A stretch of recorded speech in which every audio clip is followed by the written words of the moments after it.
This was a real test for an RAF helicopter. It's a Wessex, and if you're technically minded, you'll see it was a twin-turbine Wessex. The date, the 7th of May, 1969. The job? Picking up a monstrous 60-foot fiberglass spire, flying it and landing it safely.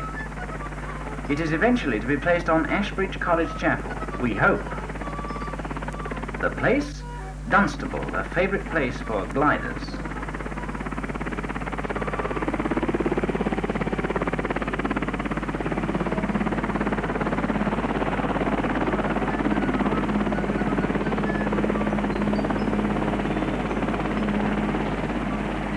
You can see Dunstable Downs in the background as the machine encounters those turbulent winds well known to glider pilots.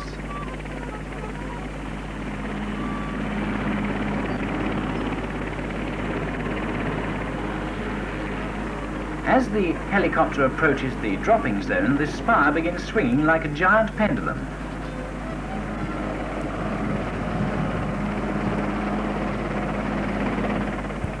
The ground crews wait.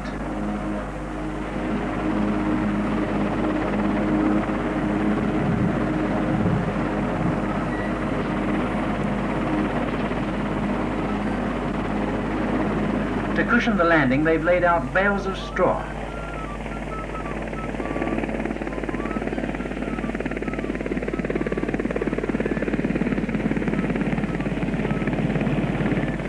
A Wessex can lift 4,000 pounds. The spire weighs 3,500 weight, so there's not much margin. And unfortunately, on landing, the spire does sustain some structural damage. So it's back to the drawing board. No, not as bad as that. The design was modified, and it was a case of, if at first you don't succeed, well, fly, fly, fly again.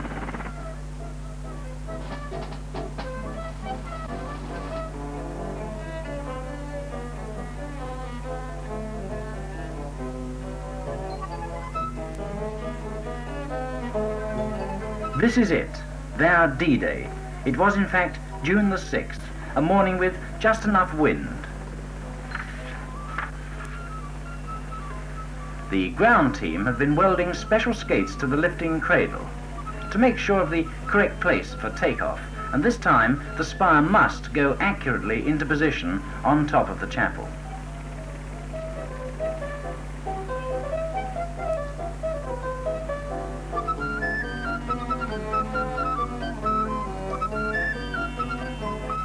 An army group prepares the slings, which are for hand-hauling it into place.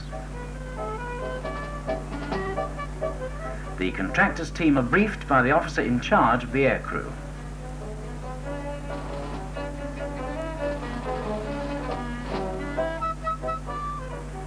The pilot is the same one who did the test flight, carefully steps out the distance between the spire and the walls of the college.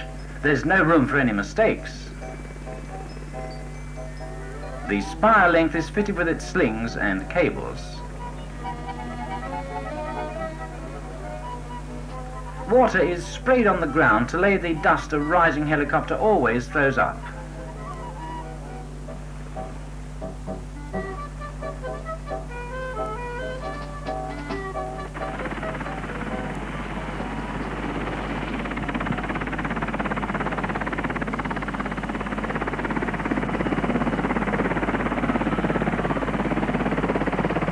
And away she goes.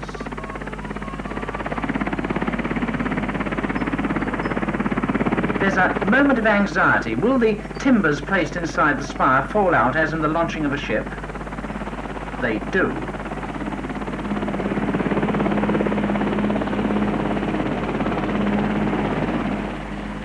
The helicopter is now 200 feet up over the chapel. The spire has to be hauled down by hand. See those slings? So that it can enter the steel framework accurately.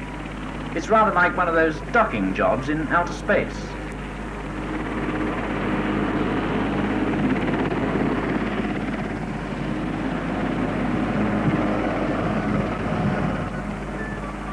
It was touch and go. The pilot knew he had only enough fuel for another 3 minutes flying time, so he didn't hang around.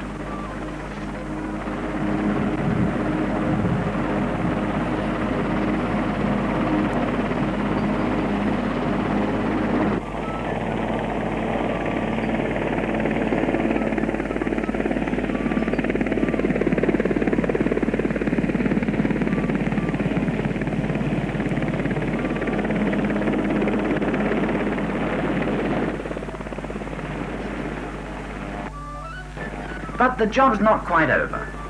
The pilot has a quick cup of tea during refueling, and his colleagues prepare for the final touch.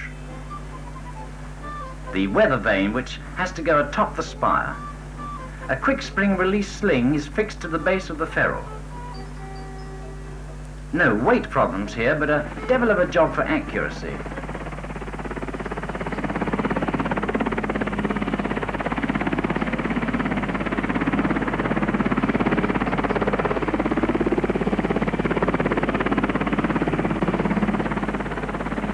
By now, the pilot has the measure of it.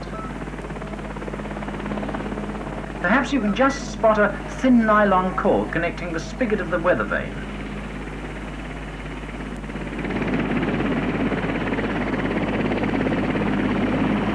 It's been hauled in by a Spider-Man inside the spire itself.